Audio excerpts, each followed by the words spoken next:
Bosun, have care! Where's the master? Play the men! Pray get below! Where's the master, bosun? Do you not hear him? You mar our labor to your cabins. You do assist the star. Hey, good, be patient. When the sea is hence, what care these hours for the name of the king? To your cabins, trouble us not. Good, yet remember who thou hast aboard. None that I more love than myself. You are a counselor, and you can command these elements to silence and work the peace of the present. Be yours. I have great comfort from this fellow. Methinks there is no dropping mark upon him. His complexion is perfect gallows. Stand firm, good fate to his hanging. Make a rope of his destiny our cable for our own comfortable advantage. If he be not born to be hanged, our case is miserable. Down with the mainsail! Lower, lower, yard! Set her off to the main course! A plague upon these howlers! Yet again, what do you hear? Shall we give over and drown? You have a mind to sink? A box on your throat, you bawling, blasphemous, incharitable dog! Worky then, worky! Anchor, hang! You wholesome, insolent noisemaker! We're less afraid to be drowned than thou art! Oh, Lord, help from drowning, that the ship be no stronger than a nutshell, and as leaky as an unstabbed wedge. Lay her aloft, yard! Set her off 2 courses to the sea! What? Must our mouths be cold? The king and prince are at prayers. Let's assist them, for our case is as theirs. I am out of patience! We are merely cheated of our lives by drunkards! This wine-chalk rascal, would thou mightst lie drowning the washing of 10 times! Ah, he'll be hanged yet, though every drop of water swear against it, and gape at his wives to gulp him. Let's all sink with the king! Let's take leave of him! Would I give 1,000 furlongs of sea for an acre of barren ground, long heath, brown furs, anything? The wills above be done, but I would fain die a dry death.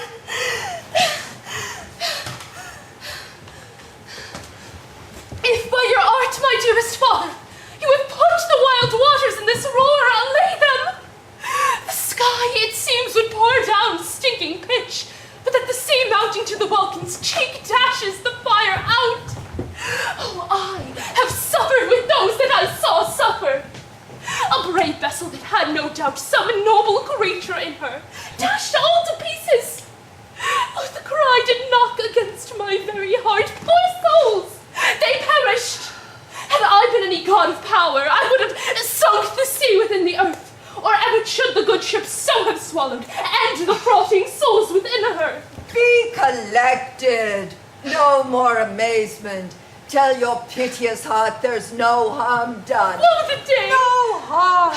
I have done nothing but in care of thee, my dear one, of thee, my daughter, who art ignorant of what thou art, not knowing from whence I came, nor that I am more better than Prospero, master of a full poor cell, and thy no greater father. More to know did never meddle with my thoughts. 'Tis time I should inform thee farther. Lend thy hand. Pluck my magic garment from thee. Lie there, mine art. Wipe thou thine eyes. Take comfort. The direful spectacle of the rack, which touched the very virtue of compassion in thee, I have with such provision in my art so safely ordered that there is not a soul, nay, not so much perdition as an air betid any creature in the vessel, which thou heardst cry, which thou sawest sink. Sit down, for thou must now know farther. You have often begun to tell me what I am, but stopped and left me to a bootless inquisition, concluding, stay, not yet. The hour is now come. The very minute bids thee open thine ear. Canst thou remember a time before we came unto this cell? I do not think thou canst, for thou was not out 3 years old. Certainly, sir, I can. Of what? By any other house or person? Of anything the image tell me that hath kept with thy remembrance? 'Tis far off and rather like a dream than an assurance that my remembrance warrants. Had I not 4 or 5 women once that tended me? Well, thou hadst, Miranda, and more. But how is it this lives in thy mind? What else seest thou in the dark and backward abysm of time? 12 years since, Miranda, 12 years since, thy father was Duke of Milan and a prince of power. Sir, are not you my father? Oh, thy mother was a piece of virtue, and she said thou was my daughter, and thy father Duke of Milan, and his only heir and princess, no worse issue. The heavens! What foul play had we that we came from thence, or blessed was't we did? Oh, both, my girl. By foul play, as thou sayest, we were heaved thence, but blessedly helped hither. Oh, my heart bleeds to think of the team that I have turned you to, which is from my remembrance. Please you farther. My brother, and thy uncle called Antonio, I pray thee mark me, that a brother should be so perfidious, he who next to thyself of all the world I loved, and to him put the manage of my state, as at that time through all the signories it was the first, and Prospero the prime duke. The government I cast upon my brother, and to my state grew stranger, being transported and wrapped in secret studies. Thy false uncle, dost thou attend me? Sir, most heedfully. Being once perfected how to brand suits, how to deny them, who to advance and who to trash for overtopping, new created the creatures that were mine. I say or changed them or else new formed them, having both the key of officer and office, set all the hearts in the state to what tune pleased his ear. Now that he was the ivy that hit my princely trunk and sucked my verdure out on it, thou attendest not. Oh, good sir, I do. I pray thee mark me. I, thus neglecting worldly ends, all dedicated to closeness and the bettering of my mind, in my false brother awakened an evil nature, and my trust, like a good parent, did beget of him a falsehood in its contrary as great as my trust was, which indeed had no limit, a confidence sans bond. He, being thus lorded, began executing the outward face of royalty with all prerogative. Hence his ambition growing. Dost thou hear? Your tale, sir, would cure deafness. Of temporal royalties he thinks me now incapable. O confederate, so dry he was for sway, with the King of Naples, to give him annual tribute, do him homage, subject his coronet to his crown, and bend the dukedom as yet unbowed, alas, poor Milan, to most ignoble stupid. Oh, the heavens! Mark his condition, and then the event, and tell me if this might be a brother. I should sing to think but nobly of my grandmother. Good wombs have borne bad sons. Now, the condition. This King of Naples, being an enemy to me inveterate, hearkens my brother's suit. Whereupon a treacherous army levied one midnight, fated to the purpose, did Antonio open the gates of Milan, and the ministers for the purpose hurried thence, me and thy crying self. Lack for pity! I, not remembering how I cried out then, will cry it o'er again. It is a hint that rings mine eyes to it. A little further, and I'll bring thee to the present business which now's upon us, without the which makes this story most impertinent. Wherefore do they not that hour destroy us? Well demanded, wench. My tale provokes that question. Dear, they durst not. In few, they hurried us aboard a bark, bore us some leagues to sea, where they prepared a rotten carcass of a butt, not rate nor tackle, sail nor mast, the very rats have instinctively quitted. There they hoist us, to cry to the sea that roared to us, and to sigh to the winds whose pity, sighing back again, did us but loving wrong. Alack, what trouble was I then to you? Oh, a cherubim, thou wast that did preserve me. Thou didst smile, infused with a fortitude from heaven, when I have decked the sea with drops full of salt. How came we ashore? By providence divine. Some food we had and some fresh water, that a noble Neapolitan Gonzalo out of his charity did give us, along with rich garments, linen, stuffs, and such necessaries that have since steadied much. Of his gentleness, knowing I loved my books, he did furnish me from mine own library with volumes I prize above my dukedom. Come, hear the last of our sea sorrow. Here, in this island we arrived, and here have I, thy schoolmaster, made thee greater profit than other princes can, with more time for vainer hours and tutors not so careful. Oh, heavens thank you for it. And now I pray you, sir, for still 'tis beating in my mind, your reason for raising this sea storm?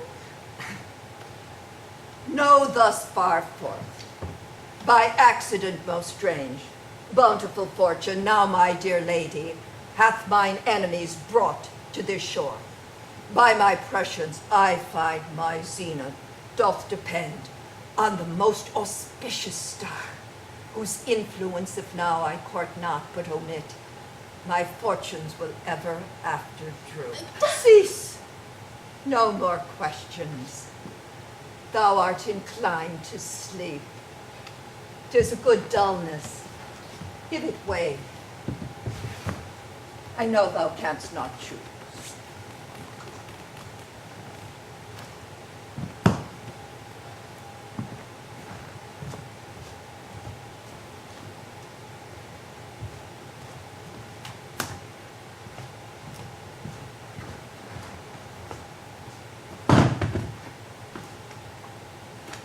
Come, my servant, come. I am ready now. Approach my Ariel, come.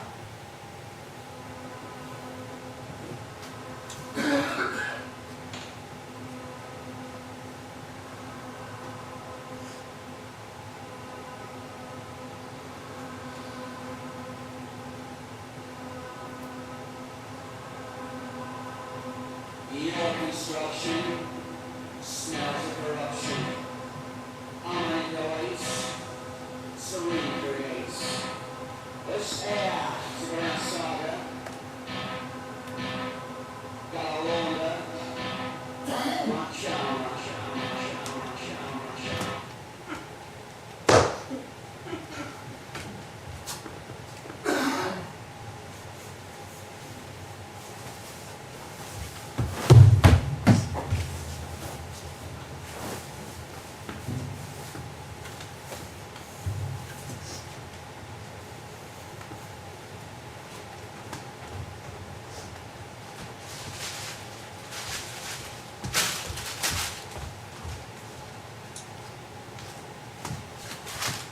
All hail, great master, grave sir, hail.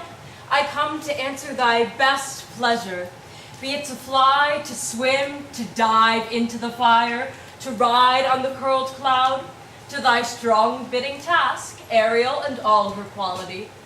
Spirit, hast thou performed to point the tempest that I bade thee? To every article. I boarded the king's ship, now on the beak, now in the waist, the deck, in every cabin I flamed amazement. Sometime I divide and burn in many places. The yards, topmast, and bowsprit would I flame distinctly, then me enjoin. Jove's lightning, the precursors of the dreadful thunderclaps, more momentary in sight, outrunning were not. The fire and cracks of sulphurous roaring, the most mighty Neptune seemed to besiege and make his bold waves tremble, yea, his dread trident shake.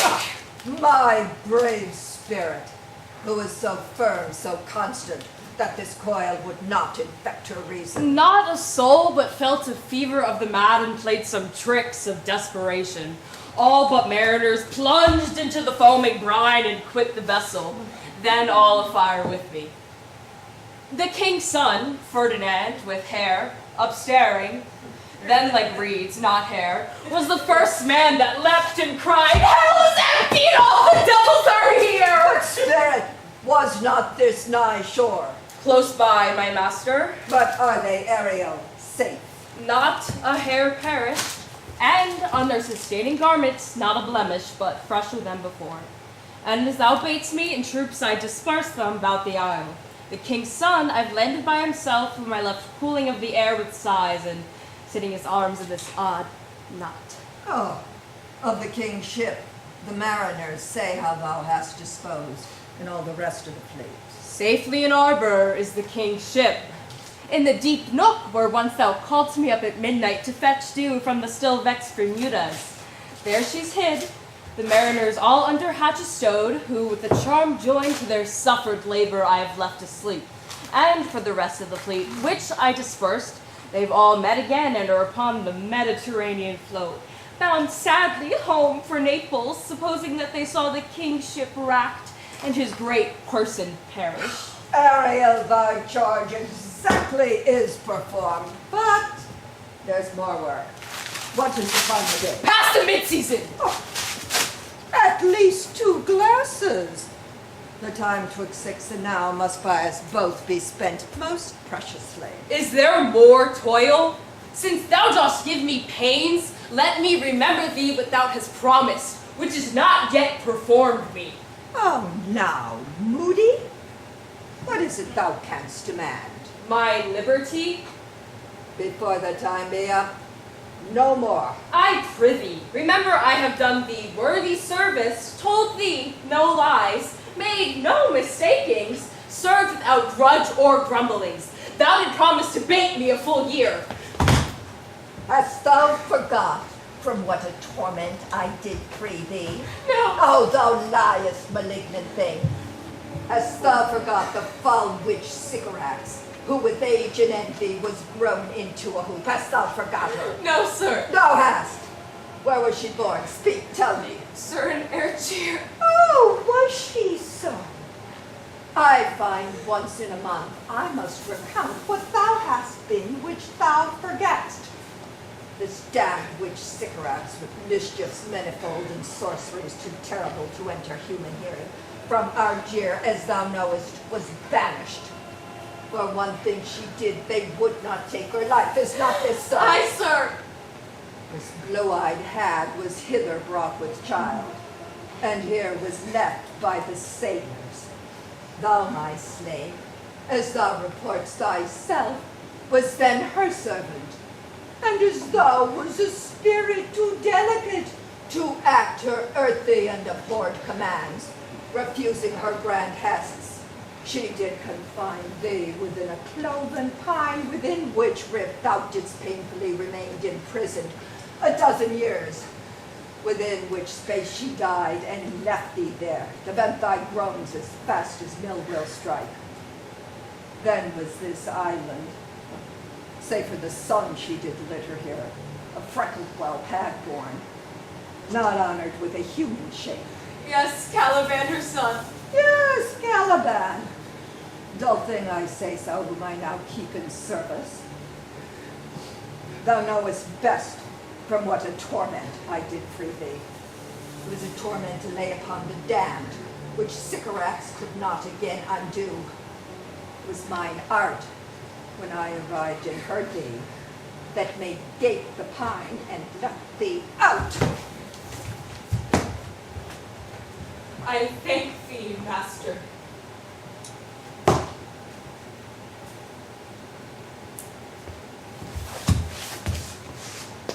If thou more murmurest, I will rend an oak and take thee in its knotty entrails till thou hast howled away 12 winters. Pardon, master. I will be correspondent to command and do my spiriting gently. Do so. And after 2 days, I will discharge thee. That's my noble master. What shall I do? Say what? What shall I do? Go make thyself like a nymph of the sea. Be subject to no sight but thine and mine, invisible to every eyeball else. Go take this shape and come hither in it. Go hence with diligence. Awake, dear heart, awake. Thou hast slept well, awake. The strangeness of your story put heaviness in me. Oh, come on, shake it off. We'll visit Caliban, my slave, who never yields us kind answer. 'Tis a villain, sir, I do not love to look on. But as 'tis, we cannot miss him. He does make our fire, fetch in our wood, and serves in offices that do profit us. What ho, slave Caliban! Come, thou art thou speak! There's wood enough within. There's other business for thee. Come thou toward us when? As wicked do, as ere my mother brushed with raven's feather from unwholesome fen, drop on you both, a southwest blow on ye, and blister you all o'er. For this be sure, tonight thou shalt have cramps, side stitches that shall pent thy breath up. Urchins may for the vast of night, that they may work all exercise on thee. Thou shalt be pinched as thick as honeycomb, each pinch more stinging than bees that made 'em. I must eat my dinner. This island's mine, by Sycorax my mother, which thou takest from me. When thou camest first, thou made much of me. Thou strokest me and gave me water with berries in it, and taught me how to name the bigger light, and how the less that burn by day and night. And then I loved thee, and showed thee all the qualities of the isle. The fresh springs, brine pits, barren place, and fertile. Cursed be that I did so.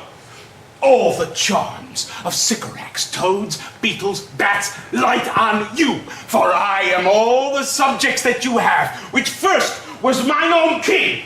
And here you stymie in this hard rock, whilst you do keep me from the rest of the island. Thou most lying slave, whom stripes may move not kindness.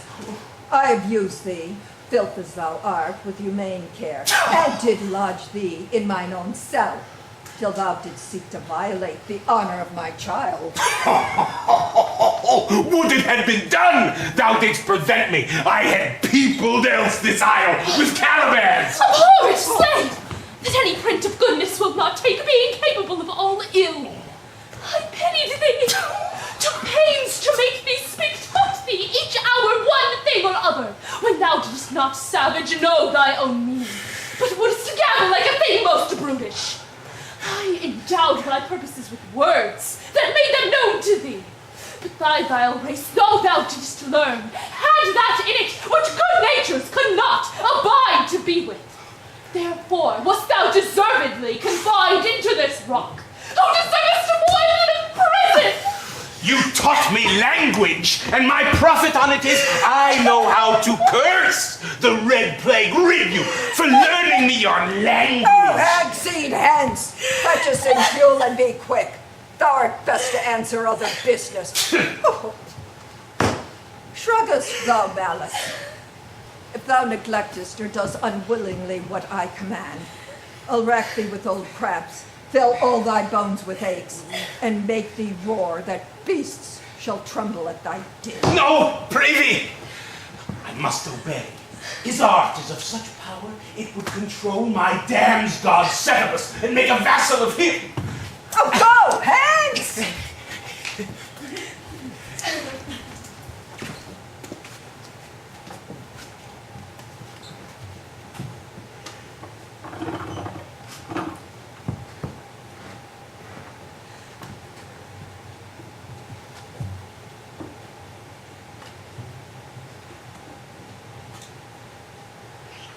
Come unto these yellow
sitting on a bank, weeping again the king, my father's wrath. This music crept by me upon the waters, laying hold its fury in my passion with its sweet air. Whence I have followed it, or it hath drawn me rather. What 'tis gone? No, it begins again.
Advance and say what thou seest yonder.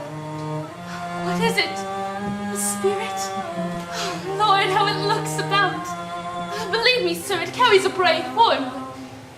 'Tis a spirit. No, wench. It eats, it sleeps.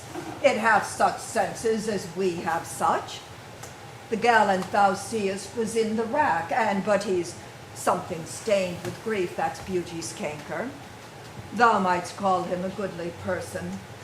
He hath lost his fellows and strays about to find him. I might call him a thing divine. For nothing natural I ever saw so noble. It goes on as my soul prompts it. Spirit, fine spirit, I'll free thee within 2 days for this. Nor should the goddess on whom these airs attend vouchsafe my prayer, and know if you remain upon this island.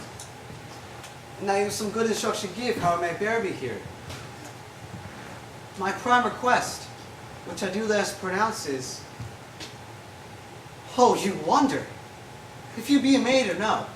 No wonder, sir, but certainly a maid. My language. Heavens, I am the best that speak this speech, arrived where 'tis spoken. Oh no, the best. What wert thou if the King of Naples heard thee? Single thing as I am now to hear thee speak of Naples. For he does hear me, now he does I weep. Myself am Naples, who with mine eyes never since Seneb beheld the king, my father's wrack. Lack for mercy. King of Naples and his more braver daughter could control thee if now 'twere fit to do it. At first sight they have changed eyes. Delicate Ariel, I'll set thee free for this. A word, good sir, a word. I fear you have done yourself some wrong. A word. Why speaks my father so ungently? This is the third man that ever I saw, the first that ever I sighed for. Pity move my father to be inclined my way.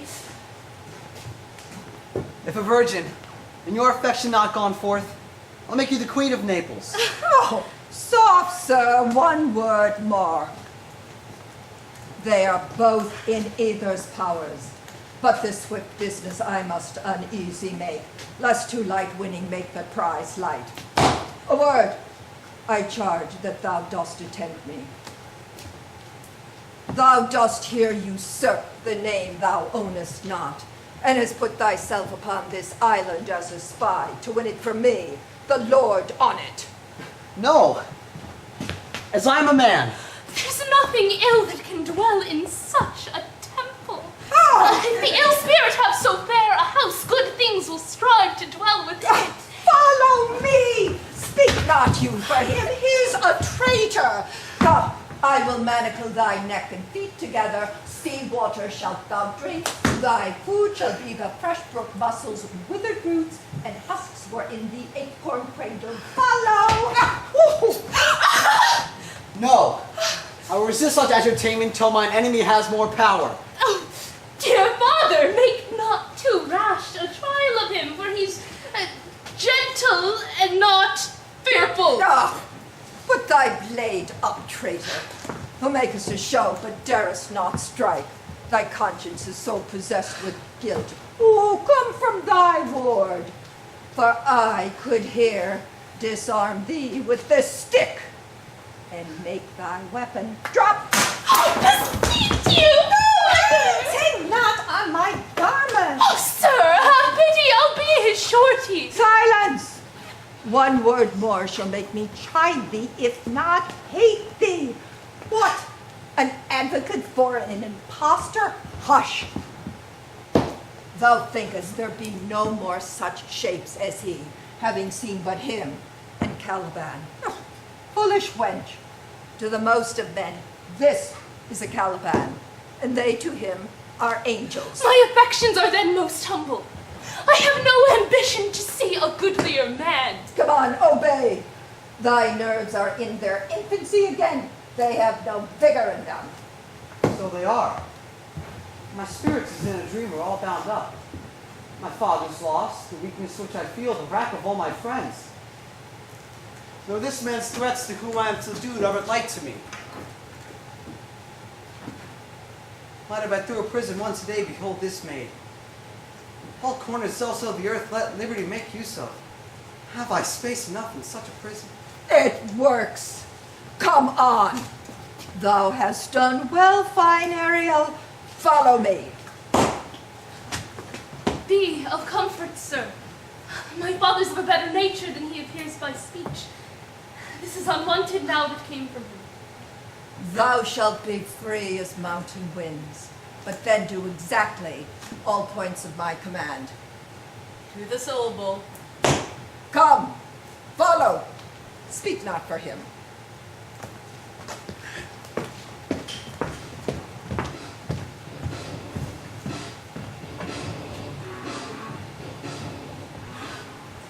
Beseech you, sir, be merry.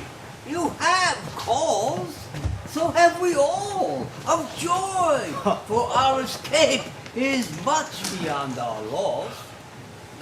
A hint of woe is common. Every day, some sailor's wife or the master of some merchant or the merchant have just a theme of woe. Now, as for the miracle, I mean our preservation, few in millions can speak like us.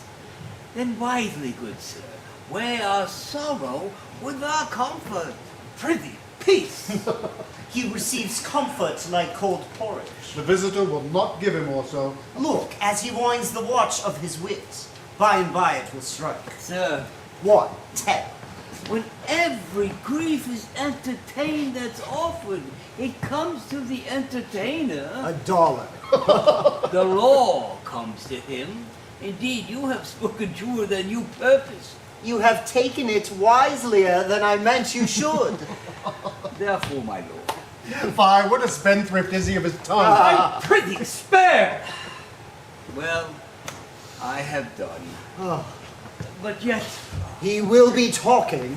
Which, if he or Adrian, for a good wager, first begins to crow? The old cock. The older. Done. The wager? A laughter. A match. Although this island seemed to be more desolate, So you're paid. uninhabitable, and almost inaccessible, Yet. yet He could not miss it. it must needs be of subtle, tender, and delicate temperance. Temperance was a delicate wench. Aye, and as subtle as he most learnedly delivered. The air here breathes most sweetly upon me. As if it had lungs and rotten ones. But as 'twere perfumed by a fair. here is everything advantageous to life. True, save means to live. Of that there's none, or Little. How lush and lusty the grass looks. How green. The ground indeed is tawny. Ah, with an eye of green in it. He misses not much. No, he doth but mistake the truth totally. But the rarity of it is, indeed, it is almost beyond credit. As many vouched rarities are. That our garments, being as they were drenched in the sea, hold, notwithstanding their freshness and glosses, being rather new dyed and stained with salt water. If one of his pockets could speak, would it not say he lies? Aye, or very falsely pocket up his report. Methinks our garments are now as fresh as when we first put them on in Africa, at the marriage of the king's fair daughter Clarabelle to the king of Tunis. 'Twas a sweet marriage, and we prosper well on our return. Tunis was never graced before with such a paragon to their queen. Not since Widow Dido's time. Widow? Parts of that. How came that widow in? Widow Dido. What if he had said widower Aeneas, too? Good Lord, how you take it. Widow Dido, said you? You make me study of that. She was of Carthage and not of Tunis. Oh, this Tunis, sir, was Carthage. Carthage? I assure you, Carthage. His word is more than the miraculous harp. He hath raised the walls and houses too. What impossible matter will he make easy next? Methinks he will carry this island home in his pocket and give it his son for an island. And, sowing the kernels of it in the sea, bring forth more islands. Sir, we were talking that our garments seem as fresh as when we put them on in Tunis, at the marriage of your daughter, who is now queen. The rarest that e'er came there. Bate, I beseech you, Widow Dido. Oh, Widow Dido. Aye, a Widow Dido. Coattails as fresh as when I first wore them. I mean, in a sort. That sort was well fished for. When I wore them at your daughter's marriage. You cram these words into mine ears against the stomach of my sense. But I had never married my daughter there. Coming thence, my son is lost, and in my rape she too, who is so far from Italy, removed. Never again shall I see her. Oh, thou, mine heir of Naples and of Milan, a strange fish hath laid his meal on thee. Sir, he may live. I saw him beat the surges under him and ride upon their backs. He trod the water, with enmity he flung aside, and breasted the surge most swollen that met him. His bold head above the contentious waves he kept, and he oared himself with his good arms in lusty strokes to the shore, that o'er his wave-worn bases bowed, as stooping to relieve him. I not doubt he came safe to land. No, he's gone. Sir, you have yourself to thank for this great loss. That would not bless all Europe with your daughter, but rather lose her to an African, where she at least is banished from the eye, who hath good cause to wet the grief on it.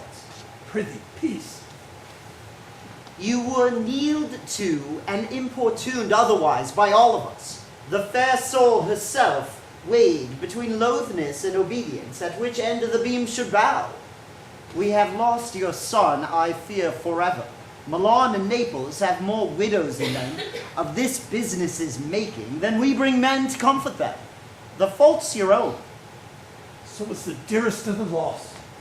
My Lord Sebastian, the truth you speak does lack some gentleness, and the time to tell it in. You rub the sore when you should bring the plaster. Very well. And most chirurgically. It is foul weather in us all, sir, when you are cloudy. Foul weather? Very foul. Had I a plantation on this isle, my lord, He'd sow it with nettle seed. Or dogs, or mallows. and were king of it, what would I do? Escape being drunk for want of wine? In this commonwealth, I would by contraries execute all things, For no kind of traffic would I admit. No name of magistrate. Letters should not be known. Riches, poverty, use of service, none. Contract, succession, born, bound of land, tilth, vineyard, none. No use of metal, or corn, or wine, or oil. No occupation. All men idle. All. And women too, but innocent and pure. No sovereignty. Yet he would be king on it? The latter end of his commonwealth forgets the beginning. In all things common, nature should produce without sweat or endeavor. Sword, pipe, knife, gun, or any kind of engine I would not have. But nature should bring forth of its own kind all harvest, all abundance to feed my innocent people. No marrying among his subjects. None, man, all idle, whores and knaves. I would, with such perfection govern, sir, to excel the golden age. Save our majesty! Long live Gonzalo. And, do you mock me, sir? I prithee, no more. Thou dost talk nothing to me. I do not to believe your highness, but did it to minister occasion to these gentlemen who have such sensible and nimble lungs that they always use to laugh at nothing. 'Twas you we laughed at. Oh, in this merry kind of fooling, and nothing to you, so you may continue to laugh at nothing still. What a blow was there given. And it had not fallen flat long. You are gentlemen of brave metal. You would lift the moon out of her sphere if she should continue in it 5 weeks without changing. We would so, and then go a back-falling. Nay, good my lord, be not angry. No, I warn you. Do not adventure my discretion so weakly.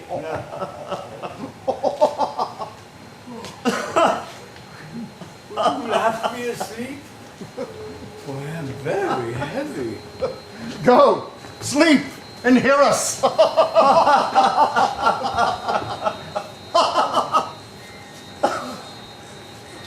What?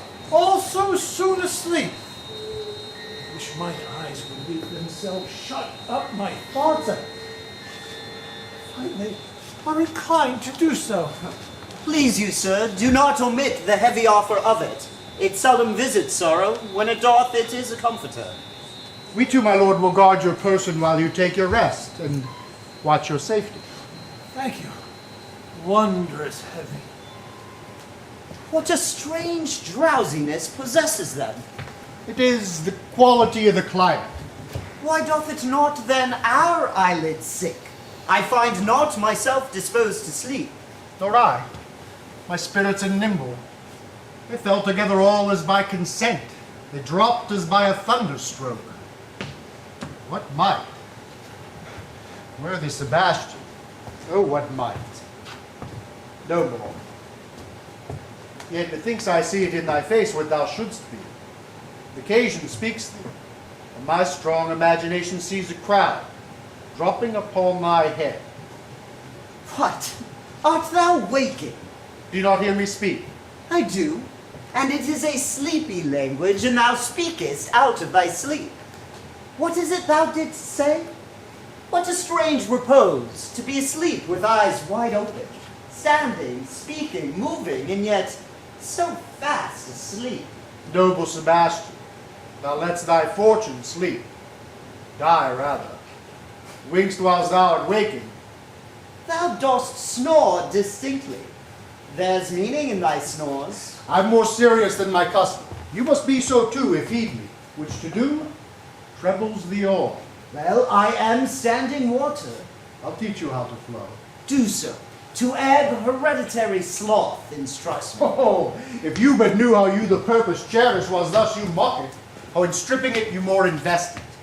Ebbing men indeed most often do so near the bottom run by their own fear or sloth. Prithee say on. The setting of thine eye and cheek proclaim a matter from thee, and a birth indeed which throws thee much to yield. Thus, sir, although this lord of weak remembrance, this, who shall be of his little memory when he is earth, hath here almost persuaded, for he's a spirit of persuasion, only professes to persuade, the king his sons alive. 'Tis as impossible that he's undrowned as he that sleeps here swims. I have no hope that he is undrowned. Oh, out of that no hope, what great hope have you? No hope that way. There's another way so high a hope that even ambition cannot pierce a wink beyond, but doubt discovery there. Will you grant with me that Ferdinand is drowned? He's gone. Then tell me, who's the next heir of Naples? Clarabelle. She that is Queen of Tunis. She that dwells 10 leagues beyond man's life. She that from Naples can have no note unless the sun were post. The man in the moon's too slow, till newborn chins be rough and razorable. She that from whom we all were sea swallowed, though some cast again, and by that destiny to perform an act whereof what's past is prologue, what to come, in yours and my discharge. What stuff is this? How say you? 'Tis true my brother's daughter is Queen of Tunis, so is she heir to Naples, twixt which regions there is some space. A space whose every cubit seems to cry out, how shall that Clarabelle measure us back to Naples? Keep in Tunis, and let Sebastian wake. Say this were death that now hath seized them. Why, they were no worse than now they are. There be that can rule Naples as well as he that sleeps. Lords that can prate as amply and unnecessarily as this Gonzalo. I myself could make a chuff of as deep chat. Oh, that you bore the mind that I do. What a sleep were this for your advancement. Do you understand me? Methinks I do. And how does your content tender your own good fortune? I remember you did supplant your brother Prospero. True. Look how well my garments sit upon me, much feeter than before. My brother's servants were then my fellows. Now they are my men. But for your conscience? Aye, sir, where lies that? If 'twere a kite, 'twould put me to my slipper. But I feel not this deity in my bosom. 20 consciences that stand twixt me and Milan, candy be they, and melt ere they molest. Here sleeps your brother, no better than the earth he sits upon if he were that which now he's like. That's dead, whom I, with disobedient steel, 3 inches of it, can lay to bed forever. Whilst you, doing thus to the perpetual wink, that I might put this ancient morsel, this Sir Prudence, who should not upbraid our course. For all the rest, they'll take suggestion as a cat laps milk. They'll tell the clock to any business that we say befits the hour. Thy case, my dear friend, shall be my precedence. As thou gottest Milan, I'll come by Naples. Draw thy blade, one stroke frees thee from the tribute which thou payest, and I, the king, shall love thee. Draw together. And when I rear my hand, do you the like to fall it on Gonzalo. Oh, but one word. My master through his art foresees the danger that you, his friend, are in, and sends me forth for else his project dies to keep them living. While you here do snoring lie, open-eyed conspiracy, his time doth take. If of life you keep of care, shake off slumber and beware. Awake, awake! Let us both be summoned! Why are you drawn? Wherefore this ghastly looking? What's the matter? Whilst we stood here securing your repose, even now there came a hollow burst of bellowing, as if by bulls, or rather lions. Did it not wake you? It struck mine ear most terribly. I heard nothing. Oh, 'twas a din to fright a monster's ear, to make an earthquake. Sure, it was the roar of a whole herd of lions. Heard you this, Gonzalo? Upon my honor, sir, I did hear a humming, and a strange one too, which did awake me. I shaked you and cried, and as my eyes opened, I saw the weapons drawn. There was a noise, that's verily. 'Tis best we stand upon our guard, or that we quit this place. Lead off this ground, and let's make further search for my poor son. Heavens keep him from these beasts, for he is sure on the island. Lead away! Prospero, my lord, shall know what I have done. So, king, go safely on and seek thy son. All the infections that the sun sucks up from bogs, fens, flats on Prosper fall and make him by inch near a disease. Spirits hear me, and yet I needs must curse. But they'll nor pinch, fright me with urgent shows, pitch me in the mire, nor lead me like a firebrand in the dark out of my way unless he bid 'em. But for every trifle are they set upon me, sometimes like apes, that mow and chatter at me and after bite me. Then, like hedgehogs, which lie tumbling in my barefoot way and mount their pricks at my footfall.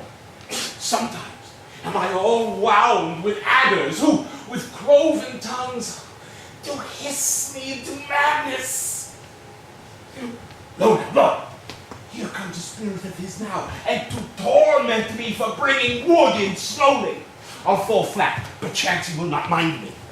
There's neither bush nor shrub to bear off any weather at all. And another storm's brewing. I hear it sing of the wind.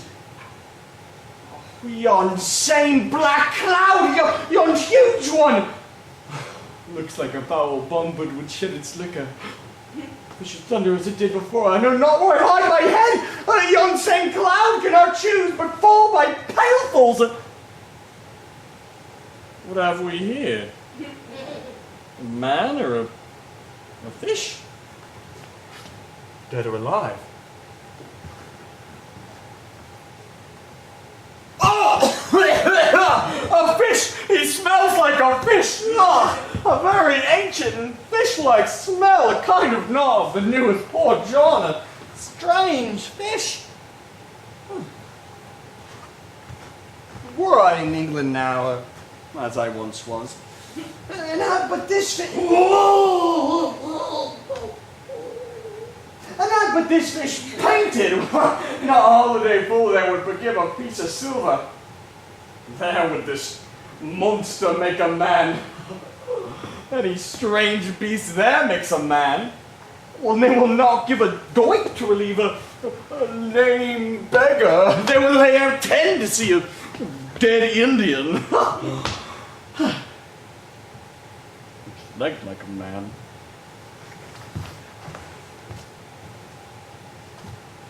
Fins like arms. Warm on my truth. I do not let loose my opinion, hold it no longer. This is no fish, but an islander that hath lately suffered by a thunderbolt. Alas! The storm has come again! My best way is to creep under his gabardine to throw the shelter here about. Oh! Misery acquaints a man with strange bedfellows. I will here shroud to the dregs of the storm be past. I shall no more to sea.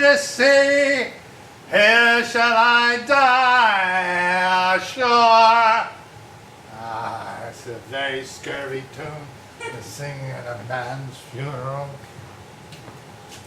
Well, here's my comfort.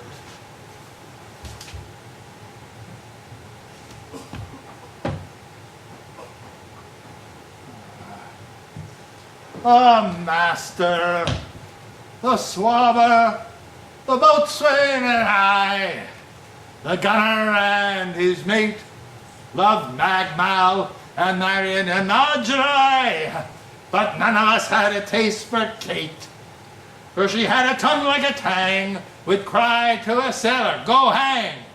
She loved not the savour of tar nor pitch, though a tailor could scratch her where she did itch. So to the sea, boys, and tell her go hang. a scurvy tune, too.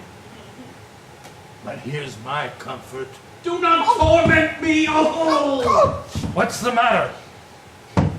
Are we devils here? Do you play tricks upon us with savages and men of in, huh? I've not escaped drowning to be afeard now of your 4 legs. For as it hath been said, as proper a man that went on 4 legs cannot make him give ground. And it shall be said so again, as Stefano breathes at nostril. The spirit torments me, oh! Oh, this is some monster of the isle with 4 legs. With got, as I take it in ad. Where the devil should he learn our language? I'll give him some relief, if it be but for that. If I can tame him, and recover him, and get back to Naples with him, he'll make a present for any emperor that trode on neat's leather. Do not torment me, I prithee. I'll bring my wood home faster. Oh, he's in his fit now, and does not speak of the wisest. He shall taste of my bottle. If he have never drunk wine afore, this will go near to removing his fit. If I can recover him and keep him tame, I'll not take too much for him. He shall pay that hath him, and that soundly. Thou dost me yet but little hurt. Thou wilt anon. I can see it by thy trembling. Now prosper works upon thee. Come on your ways. Open your mouth. Here's that which will give language to you, cat. Open your mouth. This will shake your shaking. I can tell you, and that soundly. You cannot tell who's your friend. Open your chops again. I should know that voice. It should be from... He is drowned and... These are devils! Oh, defend me! Oh, 4 legs and 2 voices. A most delicate monster. His forward voice is to speak well of his friend. His backward voice is to utter foul speeches and detract. Ah, if all the wine in my bottle will recover him, I will help his ag. Come. Amen. I will pour some in thy other mouth. Stefano! Does thy other mouth call me?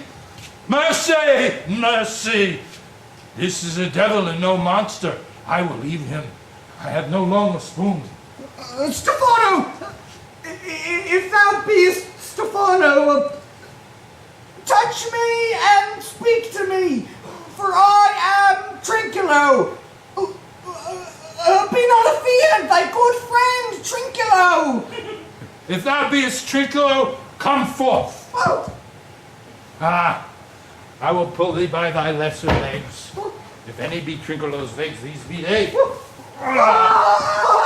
Oh my God! Very Trinculo indeed. How camest thou to be the siege of this mooncalf? Can he Trinculo?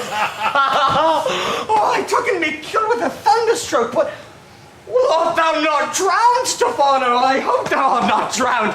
Oh, as the storm overblown, I hid me into the dead mooncalf scabardine for fear of the storm, but art thou living, Stefano? Oh, Stefano! Oh, 2 Neapolitans escaped! Oh, pray thee, do not tether me about. My stomach is not constant. These be fine things, and if they be not sprites, that's a brave god and bears celestial liquor. I will kneel to him. How didst thou escape? How camest thou hither? I escaped on a butt of sack which the sailors threw overboard. By this bottle, which I made from the bark of a tree with my own hand since I was cast ashore. I'll swear upon that bottle to be thy true subject, for the liquor is not earthly. Here, swear how thou camest hither. Swim ashore, man, like a duck. I can swim like a duck, I'll be sworn. Oh, kiss the book. Thou canst swim like a duck. Thou art made like a goose. Stefano, hast any more of this? The whole butt, man. My cellar is by a rock by the seaside where my wine is hid. How now, mooncalf, how dost thine Ag. Hast thou not dropped from heaven? Out of the moon I do it surely. I was man out of the moon one time was. I have seen thee in her, and I do adore thee. My mistress showed me thee, and thy dog, and thy bush. Come, swear to that. Kiss the book. I'll furnish it anon with new contents. Swear. Oh, by this good life, this is a most shallow monster. I feared of him. A very weak monster. The man in the moon. A most poor credulous monster. A well-drawn monster in good sooth. I'll show thee every fertile inch of the island, and I'll kiss thy foot. I prithee, be my God. Whoa, by this light, a most perfidious and drunken monster. When's God asleep, he'll rob his bottle. I'll kiss thy foot. I'll swear myself thy subject. Come then down and swear. I shall laugh myself to death at this rude puppy-headed monster. A scurvy monster. I can find in my heart to beat him. Come, kiss. Oh, but the poor monster's in drink. An abominable monster. I'll show thee the best springs. I'll pluck thee berries. I'll fish for thee and get thee wood enough. A plague upon the tyrant that I serve. I'll bear him no more sticks, but follow thee, thou wondrous man. A most ridiculous monster to make a wonder of a poor drunkard. I prithee, let me bring thee where the crabs grow, and I, with my long nails, will dig thee pig nuts, show thee a jay's nest, instruct thee how to snare the nimble marmoset. I'll bring thee to clustering filberts, and sometimes I'll get thee young scamels from the rocks. Wilt thou go with me? I pray thee, lead the way. No more talking. Trinculo, the king and all our company else being drowned, we will inherit here. Here, spare my bottle. We'll fill them anon by and by again. Farewell, master! Farewell, farewell! Howling monster, drunken monster.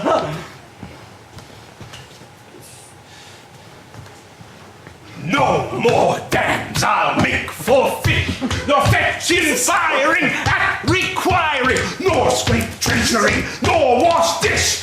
Bang, bang, katana, bang! Has a new master, get a new man! Freedom, high day, freedom! Freedom, high day, freedom! Oh, great monster, lead the way!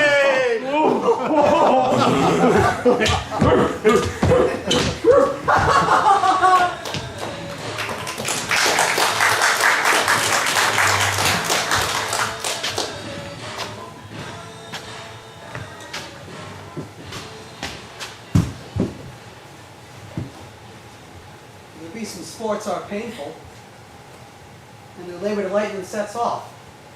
Some kinds of baseness are nobly undergone, and most poor matters point to rich ends. This my mean task will be as heavy to me as odious. And the mistress which I serve quickens what's dead and makes my labors pleasures. Why, she is 10 times more gentle than her father's crab, and he is composed of harshness. I must remove some thousands of these logs and pile them up upon a sore injunction. My mistress weeps when she sees me work, and says such baseness is never like an executor. I forget. These sweet thoughts do refresh my labors. Most busiest when I do it. Alas, now pray you work not so hard. I would the lightning had burnt up those logs that you are enjoying to pile. Pray set it down and rest you. Miss Burns, 'twill weep for having wearied you. My father is hard at study, pray, now rest yourself. He's safe for these 3 hours. Oh, most noble mistress. The sun will set before I shall discharge what I must strive to do. If you'll set it down, I'll bear your logs the while. Pray, give me that. I'll carry it to the pile. You know, precious creature, I'd rather crack my shoes, break my back, than you should such dishonor undergo while I sit lazy by. It would become me as well as it does you. And I should do it with much more ease, for my good will is to it, and yours it is against. You look wearily. No, noble mistress. This fresh morning with me when you are by at night. I do beseech you, chiefly that I might set it in my prayers. What is your name? Miranda. Admired Miranda. Indeed, the top of admiration.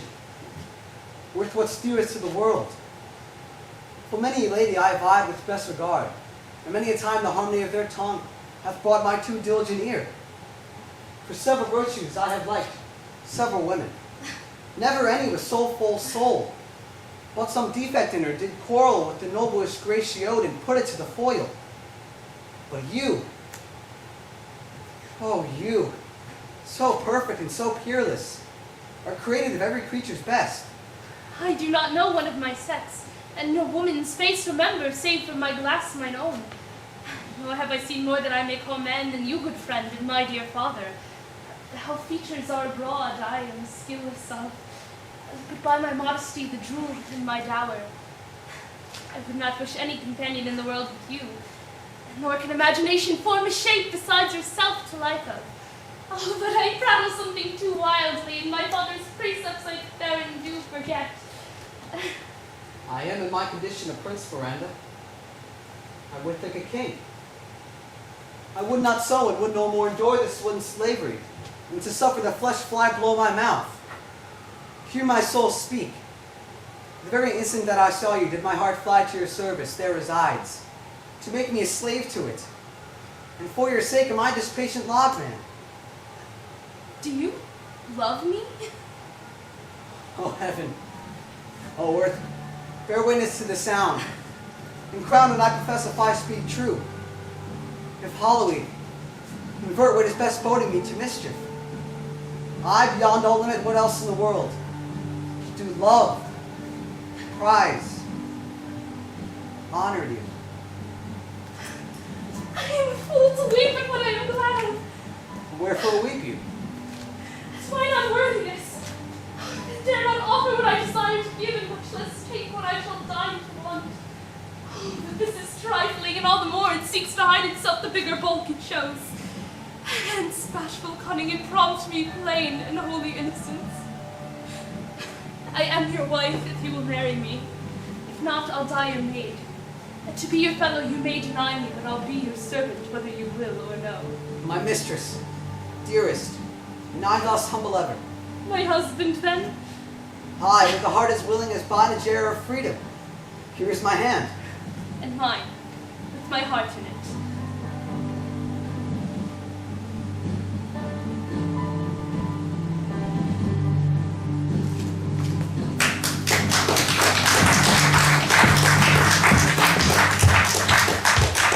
Tell me not when the bud is out, we will drink water, not a drop before. So bear up and boredom. Servant monster, drink to me. Servant monster! The folly of this island! They say there's but 5 upon this island. We are 3 of them. The other 2 be brained like us, the state taught us. Drink, servant monster, as I bid thee. Thy eyes are almost set in thy head. Where would they be set else? You were a brave monster indeed if they were set in his tail. My man monsters drowned his tongue in sap. For my part, the sea couldn't drown me. I swam ere I recovered the shore 35 leagues. On a rope, by this light, thou shalt be my lieutenant, monster, or my standard. Your lieutenant, if you list, he's no standard. Will not run, monsieur monster. Oh, no, go neither. Yet you'll lie like dogs and say nothing neither. Mooncalf, speak once in thy life, if thou beest a good mooncalf. How does thine honor? Let me lick thy shoe. I'll not serve him. He's not valiant. Thou liest, most ignorant monster! I am the case to Chancellor Constable! Oh, why, thou debauched fish, thou! Was there ever a man, a coward, that hath drank as much sack as I today? Wilt thou tell a monstrous lie, being but half a fish and half a monster? Oh, how he mocks me! Wilt thou let him, my lord? Lord, quoth he. Ooh, that a monster should be such a natural. Oh, lo again! Bite him to death, I prithee! Trinculo, keep a good tongue in thy head. If thou prove a mutineer, the next tree, the poor monster's my subject, and he shall not suffer indignity. I thank my noble lord. Wilt thou be pleased to hearken once again to the suit I made to thee? Marry, will I. Kneel and repeat it. I will stand, and so shall Trinculo. Why, as I told thee before, I am subject to a tyrant, a sorcerer, that by his cunning hath tricked me of the island. Thou liest. Thou liest! Thou jesting monkey, thou! I would my valiant master would destroy thee! I do not lie! Trinculo, interrupt him one word further, and by this hand I will supplant some of your teeth. Why, I said nothing! Mum then, no more! Proceed. I say, by sorcery he got this isle. From me he got it. If thy greatness will revenge it upon him, for I know thou darest, but this thing dare not. That's most certain. Thou shalt be lord of it, and I'll serve thee. How now shall this be compassed? Canst thou bring me to the party? Yea, yea, my lord, I will yield him thee asleep, where thou mayst knock a nail into his head. Thou liest, thou canst not. What a pious ninny is this, thou scurvy patch! I do beseech thy greatness, give him blows and take his bottle from him. When that's gone, he shall drink naught but brine, for I'll not show him where the quick freshes are. Trinculo, run into no further danger. Interrupt the monster one word further, and by this hand I'll take my mercy out of doors and make a stockfish of thee. Why? What did I? I did nothing. I'll go further off. Didst thou not say he lied? Thou liest. Do I so take thou this? As you like this, give me the lie another time. I did not give the lie. Out of your wits and hearing too. A poxy, a bottle of biscuit sack and drinking dew. A murrain on your monster, and the devil take your fingers. Now further with your tale. Pray thee stand further off. Beat him enough! After a little time, I'll beat him too. Pray thee stand further. Come, proceed. Why, as I told thee, 'tis a custom with him in the afternoon to sleep. There thou mayest brain him, having first seized his books, or with a log batter his skull, or punch him with a stick, or cut his weasand with thy knife. Remember first to possess his books, for without them he's but a sot, as I am, nor hath not one spirit to command. They all hate him as rootedly as I. Burn but his books. He has brave utensils, for so he calls them, which, when he has a house, he'll deck withal. And that most deeply to consider is the beauty of his daughter. He himself calls her a nonpareil. I never saw a woman, but only Sycorax my dam, and she as far surpasseth Sycorax, as greatest does least. Is it so brave a lass? Aye, my lord, she will become thy bed, I warrant, and bring thee forth brave brood. Monster, I will kill this man. His daughter and I shall be king and queen, save our graces. And Trinculo and thyself shall be my viceroys. How dost thou like the plot, Trinculo? Excellent. Oh, give me thy hand. I'm sorry I beat thee. But while thou livest, keep a good tongue in thy head. Within this half hour will he be asleep. Wilt thou destroy him then? I have my honor. This will I tell my master. Thou makest me merry. I am full of pleasure. Let us be jocund. Oh, will you troll the catch you taught me but while ere? At thy request, by reason, by any reason. Trinculo, let us sing. Oh, Scout 'em and flout 'em and flout 'em and scout 'em, for 'tis free. That's not the tune.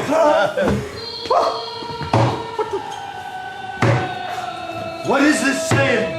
Why, this is the tune of our catch played by the picture of nobody. If thou beest a man, show thyself in thy likeness. If thou beest the devil, taste as thou livest. Oh, forgive me my sins. Death forgives all debts. I defy thee. Mercy on us. Art thou afeard? No, monster, not I. Be not afeard. The isle is full of noises, sounds and sweet airs that give delight and hurt not. Sometimes 1,000 twangling instruments will hum about my ears, and sometimes voices that if I then had waked after long sleep will make me sleep again. And then, in dreaming, the clouds methought would open and show riches ready to drop upon me. But when I waked, I cried to dream again. This will prove a brave kingdom to me, where I shall have my music for nothing.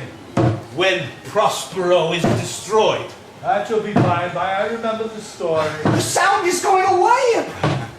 Let's follow it and then have to do our work. Lead the way. I would I could see this tambura. He just lay it on.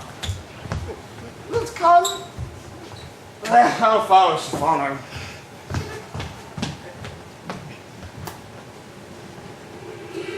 Fire, lake. I can go no further, sir. My old bones ache. Oh, there's a maid trodden deep, forthright and meanders. Oh, your patience, and ye must rest me. O Lord, I cannot blame thee, who am myself attached with weariness to the dulling of my spirits. So sit down and rest. Even here shall I put off my hope and keep it no longer for my flatterer.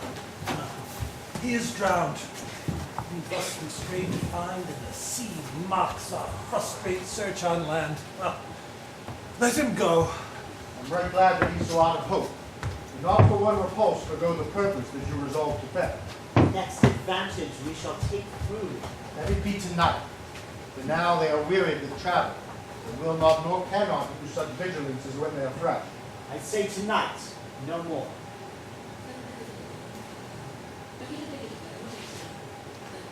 What harmony is this? Good friends, hark! Give us, kind keepers, heavens, what were these? A living drollery. Now I shall believe that there are unicorns. That in Arabia there is one tree, the phoenix's throne, one phoenix at this hour reigning there. I'll believe both. What does else one credit come to me, and I'll be sworn 'tis true. Travelers ne'er did lie, though fools at home condemn 'em. If in Naples I should report this now, would they believe me that I saw such islanders? For certain these are people of the island, though of monstrous shape, yet no, their manners more gentle, kind, than many of our human generation you shall find, nay, almost any. I cannot too much muse, such shape, such gesture, such sound, expressing, although they want the use of tongue, a kind of excellent dumb discourse. Look, they vanish strangely. No matter, for they have left their viands behind, and we have stomachs. Will it please thee taste of what is here? Not I. Ah, faith, sir, have no fear. When we were boys, who would believe there were such mountaineers dewlap like wolves, whose throats had hanging at them wallets of flesh, or that there were such men whose heads stood inside their breasts, which now we find each putter on a 5-for-1 will give us good warrant of. I will stand to and feed, although my last no matter, as I fear the best has passed. Good brother, my lord the Duke, stand to and do as we. You are 3 men of sin, whom destiny that hath to instrument this lower world and what is in it, the never surfeited sea hath caused to belch you up. And on this island, where man doth not inhabit, you mongst men being most unfit to live, I have made you mad, and even with such like valor, men hang and drown their proper selves. You fools! I and my fellows are ministers of fate. The elements of whom your blades are tempered may as well wound the loud winds, or bemmet at stabbed kill the still closing waters, as diminish one dow that's in my plume. My fellow ministers are like invulnerable. If you could hurt, your blades are now too massy for your strengths and will not be uplifted. But remember, for that's my business to you, that you 3 from Milan did supplant good Prospero, exposed unto the sea which hath requited him and his innocent child, for which the foul deed powers delaying, not forgetting have incensed the seas and shores, yea, all the creatures against your peace. Thee of thy son, Alonso, they have bereft, and do pronounce by me lingering perdition, worse than any death can be at once, shall step by step attend you in your ways, whose wraths to guard you from, which here, in this most desolate isle, else falls upon your heads, is nothing but heart sorrow, and a clear life ensuing.